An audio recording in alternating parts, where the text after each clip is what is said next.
کوئی شکر کی پٹی بھی باندھنی چاہیے۔ حضرت ایوب 18 سال بیمار رہے، زوجہ کہنے لگی دعا کر لو، تو آپ فرمانے لگے بی بی سے کہ صحت کتنی دیر رہی؟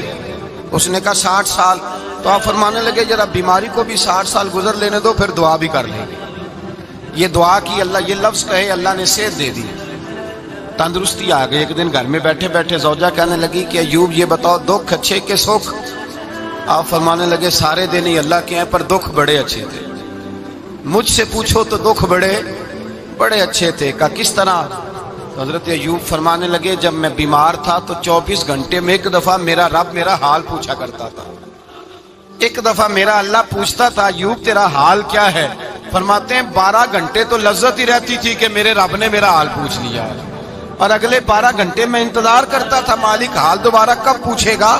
فرمانے لگے اب صحت تو ہو گئی ہے، پر اب میرا رب میرا حال تو نہیں نہ پوچھتا۔ بھائی مشکلات جو ہوتی ہیں وہ تو تجھے سجا دیتی ہیں، سوار دیتی ہیں۔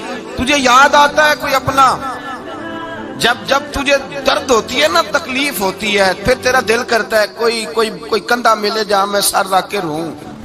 پھر اسی لیے تو کسی درویش سے کسی نے پوچھا تھا اپنا کون ہوتا ہے؟ تو کہا جو تجھے دکھ کے وقت یاد آئے وہ تیرا اپنا ہے، جو تجھے عین آزمائش کے وقت یاد آئے اور تجھے اس کا نمبر فوراً تیرے موبائل پہ چلنے لگے وہ تیرا اپنا سجن ہے، جس کو تو دکھ کے وقت یاد کرے۔ تو بھائی مشکلات کے بعد جو اللہ آسانی دیتا ہے، حضرت ابراہیم کو آگ میں بھی پھینکا گیا، حضرت ابراہیم علیہ السلام کو ستایا بھی گیا، نکالا بھی گیا، لیکن جب ان مشکلات سے گزرے تو میرا رب فرماتا ہے وَإِذِ ابْتَلَىٰ إِبْرَاهِيمَ رَبُّهُ بِكَلِمَاتٍ فَأَتَمَّهُنَّ قَالَ إِنِّي جَاعِلُكَ لِلنَّاسِ إِمَامًا۔ کہا جب ابراہیم پورے اترے تو پھر ہم نے انہیں امام بنا دیا۔ یا اللہ کس طرح کی امامت دی؟ فرمایا میں نے اتنی اعلیٰ شان عطا کی ہے کہ اپنے لاڈلے رسول کو جناب ابراہیم کی نسل میں پیدا فرما دیا ہے، میں نے مصطفیٰ کو ان کی نسل میں پیدا کر دیا، قیامت تک کے لیے ان کا وقار بڑھا دیا۔ اللہم صلی علی محمد وعلی آل محمد کما صلیت علی ابراہیم وعلی آل ابراہیم، ان کی عظمت بڑھا دی، اس لیے کہ جب وہ آزمائش سے گزر کر کے آئے پھر جو آسانی دی۔ میرے نبی پاک صلی اللہ علیہ وسلم نے دین ابراہیمی کی بہت ساری چیزوں کو رکھا، کہا میں ملت ابراہیمی پہ ہوں۔ جب کوئی مشکلات کو عبور کر کے آتا ہے، جب کوئی تکلیفیں سہ کر کے آتا ہے، اس کے لیے جو اجر ہوتا ہے، اس کے لیے جو پھر اللہ کتنی ذرا بڑی توجہ کیجئے گا۔ لوگ سمجھتے ہیں فلاں آدمی مشکل میں ہے تو شاید مشکل میں ہی رہے گا، فلاں آزمائش میں ہے تو شاید میرا اللہ فرماتا ہے ایک مشکل دے کے میں 2 آسانیاں بھی دوں گا۔ تم مشکل دیکھ رہے ہو، مشکل نہ دیکھو، وہ جو اس کو بعد میں آسانی آنے والی ہے، اور ڈبل جو میں اس پر نعمت کرنے والا ہوں اس کو دیکھو۔ حضرت یوسف کو بھائیوں نے کنویں میں ڈال دیا تھا، اور جب کنویں سے نکلے تو مصر کے بازاروں میں بکے، اور پھر زلیخا نے الزام لگایا تو حالات بگڑ گئے، حضرت یوسف کو جیل جانا پڑا۔ کتنی کٹھن زندگی تھی، لیکن میرے مالک کو کچھ اور ہی منظور تھا۔ کنویں میں گرنے والے، بازار میں بکنے والے، جیل میں جانے والے، الزام لینے والے جناب یوسف کو رب کریم نے اسی مصر کا بادشاہ بنا دیا، اللہ پاک نے اسی مصر کا حکمران بنا دیا۔ یاری تیری سونا پر ازمیشاں تیریاں اگ، اے سونا پرکھیا جامدائی پہلو نال اگاں دے لگ۔ اس کے لیے تھوڑا سا جتن کرنا پڑتا، تھوڑے کٹھن حالات سے گزرنا پڑتا، تھوڑی آزمائشوں کا روپ دیکھنا پڑتا۔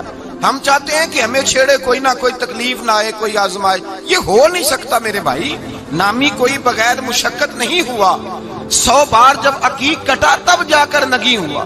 ہم چاہتے ہیں کہ ہمیں کچھ بھی دقت نہ آئے، مشکلات نہ آئے، اور مشکلات تو انسان کو سنوارتی ہیں بھائی، وہ تو نکھارتی ہیں۔ کبھی پوچھا کرو جا کر کے کسی گندم کے دانے سے کہ تو کہاں سے ہو کے آیا ہے، کہاں سے نکل کے آیا ہے، تو وہ بتلائے گا کہ بڑے مشکل مراحل سے گزرا ہوں، اور پھر اللہ نے مجھے طاقت دی ہے کہ میں انسان کے وجود کا حصہ بناؤں۔ تو بھائی کٹھن مراحل، آزمائشیں، تکلیفیں، یہ انسان کو بڑا انسان بنا دیتی ہیں، یہ اس کے لیے ترقیوں کا پیش خیمہ ہوتی ہیں۔ ہمارے جوان پریشان ہو جاتے ہیں، عورتیں خاص کر کے اس بات پہ توجہ کریں، وہ بڑی جلدی غم لے جاتی ہیں، وہ کہتی ہیں جانے میرا کچھ ہوگا ہی نہیں، جانے میرا کچھ ہو ہی نہیں سکتا۔ میرے بھائی درجنوں اور بیسیوں لوگ ایسے ہیں جن کی اولادیں نہیں تھی، لیکن نام ان کا ان سے بھی زیادہ ہے جو بڑے بڑے صاحب اولاد۔ حضرت خواجہ معین الدین اجمیری کو جانتے ہیں آپ لوگ؟ نہیں، جو جانتے ہیں وہ بولیں۔ جانتے ہیں جی؟ لو جی، کافی سارے جانتے ہیں، تھوڑے جی رہ گئے والے۔ جانتے ہیں نا خواجہ صاحب کو؟ ان کے کسی بیٹے کو جانتے ہوں؟ نہیں جانتے، نہیں جانتے، نہیں جانتے آپ ان کے بیٹے کو۔ حضرت خواجہ معین الدین اجمیری رحمت اللہ تعالی علیہ کے بیٹے کو نہیں جانتے، لیکن ویسے آپ ہندوستان میں کسی آدمی کو چھیڑ کے دیکھیں، وہ کہے گا میں خواجہ صاحب کا روحانی بیٹا ہوں، میں اولاد۔ حضرت غوث اعظم رضی اللہ تعالیٰ عنہ کی اولاد کو کم لوگ جانتے ہیں، لیکن آپ ویسے کسی کو پوچھ کے دیکھیں 11ویں والا پیر کون ہوتا ہے، ہر آدمی ہاتھ اٹھا کے بتائے گا خدا کے فضل سے ہم پر ہے سایہ غوث اعظم کا، ہمیں دونوں جہاں میں ہے سہارا غوث اعظم۔ لوگ جھوم کے بتلائیں۔ میرے بھائی، یہاں لوگ پریشان ہو جاتے ہیں کہ اولاد ہوگی تو یہ ہوگا، فلاں ہوگا تو یہ ہوگا۔ بھائی ایسی کوئی بات نہیں۔ میرے پاس پیسے ہوتے تو میرا ابا بیماری سے فوت نہ ہوتا۔ جو مالدار ہوتے ہیں تو کیا وہ بچ جاتے ہیں؟ حضرت اسرائیل انہیں چھوڑ جاتے ہیں؟ او خدا کے بندے، تو کیسی بات کر رہا ہے؟ آپ کی نئی نئی دوستی ہوتی ہے تو حالات اور ہوتے ہیں، تو 6 مہینے کے بعد حالات اور 6 سال کے بعد اور ہوتے ہیں، اور پھر جب وقت بیت جائے تو پھر معاملات۔ لیکن آپ کو استقامت دکھانی ہے، ڈٹنا ہے، کھڑا ہونا، مسائل کے سامنے رکنا ہے۔ مسائل سے بھاگ جانا، نظریں چرانا، میرا گھر میں دل نہیں لگتا، میں کہیں اور رہوں گا، میں ملک میں نہیں رہوں گا، میں ان رشتہ داروں کے بیچ وقت نہیں گزاروں گا، یہ انداز ٹھیک نہیں۔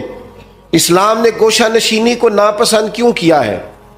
رہبانیت کو ناپسند کیوں کیا ہے؟ سارا کچھ چھوڑ چھاڑ کے، حقوق چھوڑ کے تنہائی میں بیٹھنا، رہبانیت کو کیوں ناپسند کیا؟ لوگوں کے بیچ رہو، ان کی تکلیفوں پر صبر کرو، ان کی طرف سے آنے والے دکھوں کو برداشت کرو، اور میدان میں رہو اور ڈٹنا سیکھو، اور ان چیزوں کا خیال۔ آپ دیکھیں نا، قرآن مجید کا ایک مقام ایسا ہے جس میں اللہ تعالیٰ نے نا حضور کو گنجائش دے دی، یعنی ہمیں اگر گنجائش مل جائے، کرو چاہے نہ کرو، تو فٹافٹ لوگ گنجائش پہ عمل نہیں کرتے۔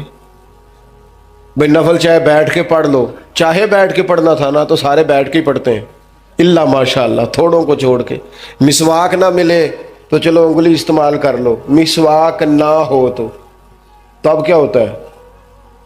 زیادہ تر انگلی استعمال کر لیتے۔ ہم گنجائش پہ جلدی عمل کرتے ہیں، لیکن حضرت عائشہ صدیقہ رضی اللہ تعالی عنہ فرماتی ہیں کہ اگر امت کے حق میں احکام لینے کی باری آتی تھی تو حضور آسانی کو پسند کرتے تھے۔ آپ کی توجہ ہے میری بات پر؟ لیکن جو اپنا معاملہ تھا نا، حضور کا اپنا، اس میں جو استقامت کا حسن تھا وہ بڑا دیدنی ہے۔ اللہ تعالیٰ نے نا نبی پاک علیہ الصلوۃ والسلام کو فرما دیا کہ ان الذین کفروا سواء علیہم اانذرتہم ام لم تنذرہم لا یؤمنون۔ میری طرح دیکھ رہے ہیں آپ؟ فرمایا محبوب، بے شک جن کی قسمت میں کفر ہے، آپ انہیں ڈرائیں یا نہ ڈرائیں وہ ایمان نہیں لائیں گے، ان پر برابر ہے۔ آپ انہیں ڈرائیں چاہے، یہ وہ لوگ ہیں جنہوں نے اتنا کفر کیا ہے کہ اب اللہ نے ان کے دلوں پر مہر لگا دی ہے۔ اب آپ ڈرائیں نہ ڈرائیں، سواء علیہم، ان پر برابر ہے۔ صحابہ نے حضور سے پوچھا، یا رسول اللہ، آپ کو اللہ تعالیٰ نے کہہ دیا ہے کہ یہ جو پکے کافر ہیں نا، جن کی قسمت میں کفر ہے، جنہوں نے اپنے حق میں مہریں لگوا لی ہیں، ابو جہل ہے، ابو لہب ہے، آپ کو اجازت ہے ان کو ڈرائیں چاہے؟ تو حضور کیا کرنا ہے؟ تو نبی کریم علیہ الصلوۃ والسلام نے پتہ کیا فرمایا؟ فرمایا مجھے میرے رب نے روکا نہیں، اور کہا ہے سواء علیہم، ان پر برابر ہے، مجھے ڈرانے کا اجر ملے گا، لہذا میں انہیں ڈراتا ہی رہوں گا۔ حضور پیغام حق دیتے ہی رہے، نبی پاک علیہ السلام پیغام دین دیتے ہی رہے، اور حضور نے پہلے دن جو نعرہ لگایا تھا نا، دین میں آ جاؤ، وہی نبی پاک علیہ السلام کا نعرہ ہمیشہ موجود رہا۔ حضور نے صحابہ سے فرمایا کہ جب تم میدان میں چلے جاؤ، جنگ میں آمنا سامنا بھی ہو جائے، صف بندی بھی ہو جائے، تلواریں نیام سے باہر بھی نکل آئیں، پھر بھی پہلے لوگوں کو دعوت دین دینا۔ اگر کلمہ پڑھ لیں تو پھر ہمارا ان کے ساتھ کوئی جھگڑا، ادھر دیکھیں جی، پھر ہمارا ان سے کوئی جھگڑا۔ اپنی زندگی میں استقامت پیدا کریں، مضبوط رہیں۔ ہمارے بچے نوجوان ایک کام شروع کرتے ہیں، 6 ماہ کے بعد دوسرا شروع کر لیتے ہیں، پھر اگلے 6 ماہ کے بعد ان کا پروگرام کوئی اور بن جاتا ہے. پھر 2 سال گزرتے ہیں تو کہتے ہیں میں اتنے کام ہی نہیں کرنا, میں باہر جانا. او بھائی تو کہیں ٹھہر تو صحیح. اگر بندہ استقامت سے کرے نا, میرے ابا جی کہا کرتے تھے وہ وٹا بھی کلے پیار ہوئے تو پارا ہو جاتا ہے. اور شرط یہ ہے کہ کہیں ٹھہرے تو صحیح نا, اس کے ساتھ بھی مٹی آ کے تھوڑی تھوڑی لگ جاتی. زندگی میں استقامت ایک سبب. دوسری بات یہ, استقامت کس کو نصیب ہوتی ہے؟ جو بندہ بردبار ہو, حلیم الطبع ہو, جلد بازی نہ ہو طبیعت میں, کوئی ٹھہراؤ ہو, کوئی سکون ہو. ہمارے ہاں نا لوگوں کو جلدی بڑی ہے, بڑی جلدی ہے. امیر ہونے کی بھی جلدی ہے, بڑے ہونے کی بھی جلدی ہے. اور بعض لوگ ایسے ہیں جن کو ابھی 6 مہینے نہیں ہوئے نماز شروع کی, انہیں ولی بننے کی بڑی جلدی ہے. وہ کہتے ہیں میں پورا سال ہو گیا پیر صاحب کے پاس آنا, ابھی تک کامل ولی کیوں نہیں بنا؟ او بھائی تو ٹھہر جا, تھوڑی سی نا طبیعت میں حلیمی ہو, بردباری ہو, مزاج میں ٹھہراؤ. جتنا آپ جن کاموں میں جلدی کا حکم ہے ان میں جلدی کرتے نہیں. حضور علیہ الصلوۃ والسلام نے فرمایا نماز کا وقت ہو جائے تو ادا کرنے میں جلدی کرو. کسی کا قرض دینا ہو, پیسے میسر آ جائے تو ادا کرنے میں جلدی کرو. نبی پاک علیہ الصلوۃ والسلام نے فرمایا بچی اور بچے کا مناسب رشتہ مل جائے تو پھر شادی کرنے میں جلدی کرو. اور چوتھے نمبر پہ فرمایا اگر کسی کا انتقال ہو جائے تو اسے دفن کرنے میں یہاں جلدی کا حکم ہے. باقی حلیمی, بردباری, ٹھہراؤ, قرار. اگر آپ جلد بازی کریں گے نا تو آپ تلخ بھی ہو جائیں گے, بے قرار بھی ہو جائیں گے, بے سکون بھی ہو جائیں گے. اور جلد باز آدمی کا وقار بھی خراب ہوتا ہے, محسوس ہوتا ہے کہ یار یہ بندہ کدھر نکل گیا. جلد باز نہ بنے, حلیمی, ٹھہراؤ, سکون, اطمینان زندگی میں پیدا کریں. کچھ چیزیں ایسی ہیں جو صرف وقت کے ساتھ ٹھیک ہوتی ہیں, صرف ٹائم گزرنے سے ٹھیک ہوتی ہیں. کچھ لوگ ایسے ہوتے ہیں جن کا ذہن صرف وقت کے ساتھ آپ کے حق میں تبدیل ہوگا. آج آپ جتنی مرضی دلیلیں دیں گے وہ نہیں سمجھیں گے, آپ جتنا مرضی ان کو قائل کریں گے نہیں سمجھیں گے, لیکن ایک وقت آئے گا کہ آپ کو کہنا ہی نہیں پڑے گا, ان کی سمجھ میں بات. کچھ لوگ ایسے تھے جنہیں حضور نے شروع اعلان نبوت میں کہا تھا کلمہ پڑھ لو, لیکن ان کی آنکھیں فتح مکہ پہ جا کے کھلیں تو الحمدللہ ٹھیک ہو گیا. آ جائے میرے عزیز, اپنی زندگی میں حلیمی, بردباری, ٹھہراؤ. وہ مرغی بھی جب تک جم کے نہ بیٹھے, انڈوں سے بچے نکلتے, اسے بھی کچھ دن ڈٹ کے بیٹھنا پڑتا ہے. اگر ٹھہراؤ ہی نہیں ہوگا, قرار ہی نہیں ہوگا. قبیلہ عبد القیس کا وفد آیا تھا حضور کی بارگاہ, کچھ لوگ دوڑ کے آ گئے زیارت کرنے کے لیے, لیکن جو ان کا سردار تھا نا, اس نے سکون سے پہلے اپنا اونٹ باندھا, پھر اطمینان سے وہ آیا, کپڑے تبدیل کیے, وضو کیا, نبی پاک کی بارگاہ میں حاضری دی. تو سیاستہ میں موجود ہے. حضور فرمانے لگے تیری یہ 2 عادتیں مجھے بڑی بھلی لگی ہیں, ایک تیرے مزاج میں جو اطمینان ہے, اور دوسری جو حلیمی اور بردباری ہے. یہ جو ٹھہراؤ ہے, طبیعت کا سکون ہے. یہ جو میں نا ایئرپورٹ پہ تھا, لائن لگی ہوئی تھی لوگوں کی, واپس آیا تھا میں, تو مجھے دیکھ کے نا وہ جو امیگریشن کے لوگ ہوتے ہیں ایئرپورٹ پہ, وہ مجھے کہنے لگے پیر صاحب تسی اگے آ جاؤ. اب ظاہر ہے چلیں دین کی برکت ہے, کچھ لوگ جانتے ہیں کہ آپ آگے آ جائیں. میں نے ان سے کہا آپ کا شکریہ, لیکن میں جہاں کھڑا ہوں ٹھیک ہوں, اور میں ہوں بھی بالکل ٹھیک, مجھے جلدی بھی کوئی نہیں, کوئی جلدی نہیں کسی قسم کی. وہ پھر کہنے لگا آپ آگے آ جائیں. میں نے کہا نہیں آتا, میں ادھر ٹھیک ہوں, بالکل بالکل اطمینان میں ہوں, ٹھیک ہوں. 10-15 لوگ تھے, میری باری آ گئی, میں نے اس کا شکریہ ادا کیا, اور ساتھ میں نے اسے پتہ کیا کہا, جو لوگ اتر کے آئے تھے وہ سارے اکٹھے ہی تھے. میں آگے آ جاتا تو انہوں نے کہنا تھا دیکھو جی مولوی خود مساوات کا درس دیتے ہیں, لائن کراس کر کے چلے گئے. اور دوسری بات یہ ہے کہ میں اگر آج سے مور جلدی بھی لگوا لیتا تو پتہ نہیں وہاں سامان والے چین پہ کتنی دیر کھڑا رہتا. تو فائدہ کیا ہے ان جلد بازیوں کا؟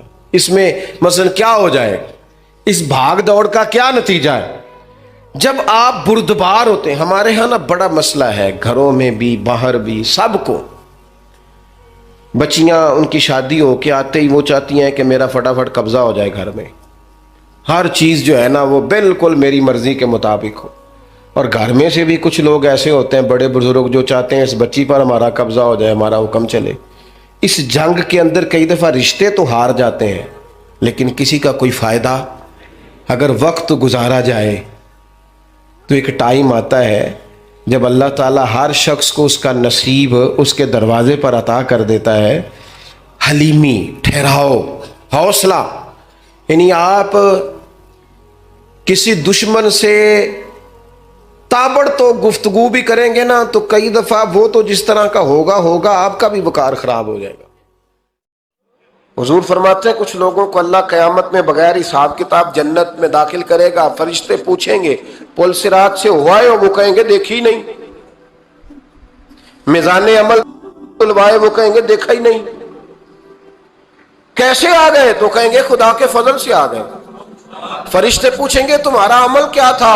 وہ کہیں گے کچھ بھی نہیں، عام لوگوں کی طرح نماز پڑھتے تھے، روزہ رکھتے تھے، حج فرض ہوا تو کیا، زکوٰۃ اگر ہمارے اوپر لاگو ہوئی تو دی، عام روٹین کے معاملات۔ تو فرمائے اتنی بڑی فضیلت کے بغیر حساب کتاب جنت، کوئی تو وجہ ہوگی۔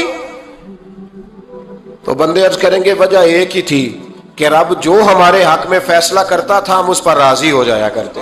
علامہ اقبال نے ایک بات لکھی ہے، اقبال کہتے ہیں جب میں لندن میں وکالت کرتا تھا تو ایک خاتون تھی، لیڈی بارنس اس کا نام تھا، چھوٹے موٹے مقدمات لے کے وہ میرے پاس آتی تھی۔ بی بی ایک ہوٹل چلایا کرتی تھی، اس کا خامند جو تھا وہ فوج میں ملازم تھا۔ اقبال نے خود لکھا ہے، اقبال فرماتے ہیں کہ ایک دن وہ خاتون پھر کسی کیس کے سلسلے میں میرے پاس آئی، تو جب وہ آئی تو اس نے نقاب اوڑھا ہوا تھا، برقع کیا ہوا تھا۔ تو چونکہ اس نے نقاب اوڑھا تھا مسلمانوں کی نشانی تھی، نقاب اوڑھنا کن کی نشانی ہے؟ اللہ آپ کو خوش رکھے۔ تو کہتے وہ نشانی چونکہ اہل اسلام کی تھی تو مجھے تجسس ہوا۔ میں نے کہا لیڈی خیریت ہے؟ میم صاحبہ یہ برقع پہنا ہوا ہے؟ تو کہنے لگی ہنس کے اقبال مجھے پکا یقین تھا کہ آپ ضرور پوچھیں گے۔ تو میں نے کہا اچھا تو یہ برقع؟ تو کہنے لگی الحمدللہ میں مسلمان ہو گئی۔ تو میں نے فوراً کہا کہ آپ کا شوہر تو فوج میں ملازم ہے، فوجی کے لیے بدلنا اور پھر ملکی قانون اور یہ چیزیں۔ تو کہنے لگی اس نے مجھے کیا کہنا تھا، وہ خود کلمہ پڑھ گیا۔ تو کہتی ہیں میں اور متجسس ہوا، وہ کیس کی بات کرتی تو میرا تجسس بڑھ گیا۔ میں نے کہا تو کیس چھوڑ کے بتا کلمہ کیسے پڑھا؟ تو کہنے لگی اقبال اصل بات یہ ہے کہ میں نا بے اولاد تھی، خامد بھی بڑے اچھے پیسے کماتا، میں خود بھی ہوٹل چلاتی، پر ڈپریشن اور ٹینشن اور بلا وجہ کی پریشانیاں جان نہیں چھوڑ۔ یہ ٹینشن اور ڈپریشن کا نا مجھے عربی ترجمہ کوئی نہیں ملا۔ یہ ڈپریشن اور ٹینشن کا نا میں نے تلاش کیا ہے لیکن مجھے عربی لغت کے اندر ان کے معنی مجھے لگتا ہے کہ اس زمانے میں یہ چیزیں تھی ہی نہیں، ہوتی تو ان کا کوئی نام بھی، یہ آج ہے نا تو اس لیے آج کے زمانے میں ہی نام ہے مفت کا، مفت کی پریشانی۔ تو کہتی ہے مجھے ٹینشن اور ڈپریشن رہتی تھی ہر وقت، بڑی میں پریشان رہتی تھی۔ میرے ساتھ ایک عجیب واقعہ ہوا کہ میرے ہوٹل میں نا ایک بابا جی برتن مانجتے تھے، بوڑھے آدمی تھے، 70 سال کے قریب عمر تھی۔ ان کا ایک بیٹا تھا، ایک بہو تھی، ایک پوتا تھا، لیکن وہ بیچارے بیٹا بیمار رہتا تھا تو لہٰذا وہ خود مزدوری کرتے۔ کہتے ہیں ایک دن وہ بابا جی میرے پاس آئے، کہنے لگے میم صاحبہ 2-4 دن کی چھٹی چاہیے۔ تو میں نے کہا خیریت ہے؟ کہنے لگے میڈم میرا بیٹا فوت ہو گیا۔ بیٹا، آپ کو پتہ ہے باپ کا جنازہ پڑھنا آسان ہے، بیٹے کا جنازہ اٹھانا بڑا مشکل کام۔ کہتی ہے میں کچھ لکھ رہی تھی، میرے ہاتھ سے قلم گر گیا، میں نے خود گاڑی بھیجی، بابا جی گاؤں چلے گئے جہاں وہ رہتے تھے۔ کہتی 2-3 دن کے بعد میں اور میرا شوہر گئے تو رستے میں ہم باتیں کر رہے تھے کہ کیا تعزیت کریں گے، ایک ہی بیٹا تھا، کوئی رشتہ دار بھی نہیں، تو اس کی تو کائنات اجڑ گئی، کن لفظوں سے اسے تعزیت کیا کہیں گے۔ کہتے جب ہم گئے تو وہ ٹوٹی ہوئی چٹائی پہ بیٹھا تھا، کچھ لوگ قریب تھے، ہم نے جا کے کہا بابا آپ مسلمان ہیں، ہم آپ کو کیا نصیحت کریں، ایک ہی بیٹا تھا، کہ کس طرح کر کے ہم آپ کو تسلی دیں۔ تو کہتے ہیں اس نے آنکھیں کھولی، بوڑھی آنکھوں میں ایمان کی روشنی، کہنے لگا بی بی کیا تعزیت کی بات کرتی ہو، میں نے کوئی پیسے جمع کرا کے بیٹا لیا تھا، خدا نے فضل سے دیا تھا، عدل سے لے گیا ہے۔ میں اپنے رب کے فیصلے میں بڑا راضی ہوں، اللہ بڑا کریم ہے، وہ لے گیا، اس کا مال تھا۔ آپ یقین کریں ہمارے دیہاتی لوگ یہ کہا کرتے تھے، میں نے کانوں سے سنا ہے، ایک بوڑھے آدمی کا ایک دفعہ بیٹا فوت ہو گیا تو کسی نے اس سے کہا بابا چھوٹی عمر میں بچہ چلا گیا، تو مجھے لفظ نہیں بھولتے، کہنے لگے پتر اللہ دی فصل ہے، کچی وڈے تا بھی ہو دیے۔ سنے آپ نے بھی کبھی یہ فکرہ، کچی وڈے تے پکی لے جائے تے تاوی ہے جو ہو دی، تو جب اس کا جی چاہا وہ لے گیا۔ اللہ اکبر۔ وہ خاتون کہتی ہے کہ وہ بابا جی سے میں نے کہا کہ چلو آپ ایک مہینے کی چھٹی کر لے، تو کہنے لگا نہیں میڈم میں مسلمان ہوں، مفت کی روٹی نہیں کھاتا، مزدوری کر کے کھاتا ہوں، میں انشاءاللہ 2-3 دن کے بعد کام پہ آ جاؤں گا۔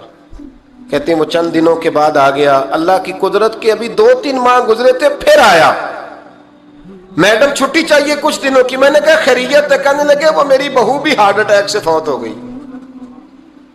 کہتے اب میں بھی تڑپ گئی اور عیسائی ہو کہ میری آنکھوں میں آنسو آ گئے۔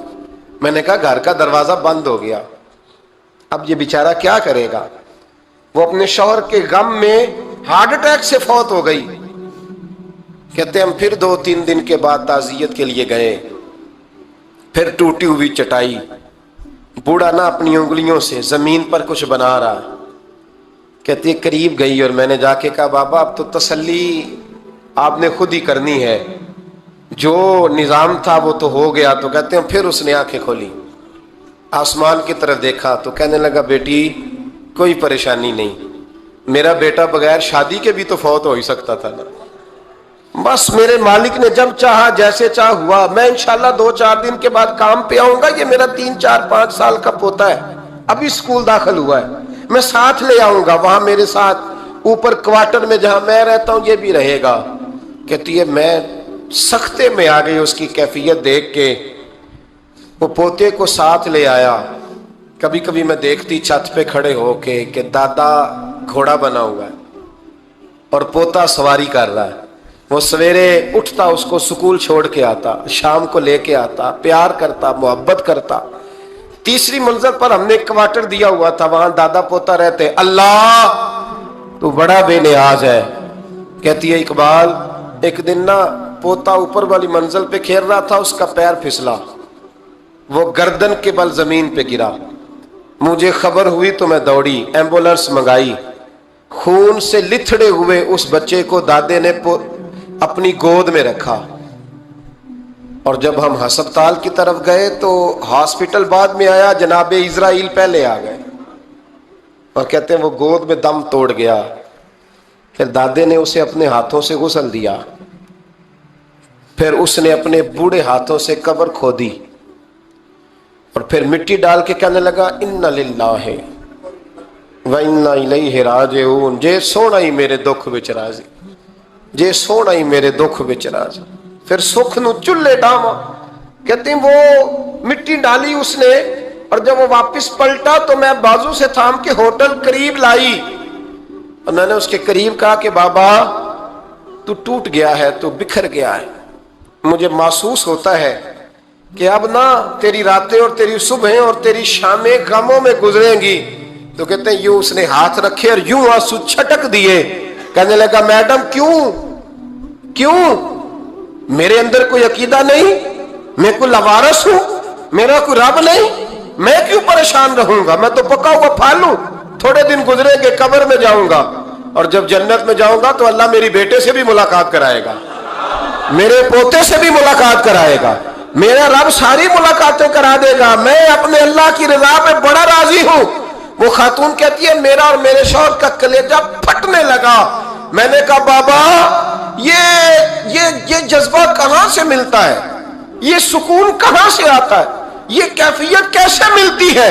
مجھے کہنے لگا تو نے لینی ہے؟ میں نے کہا، تو کہنے لگا تو بھی گنبد خضرا والے نبی کا کلمہ پڑھ جا، تو بھی رسول اللہ کا کلمہ پڑھ جا۔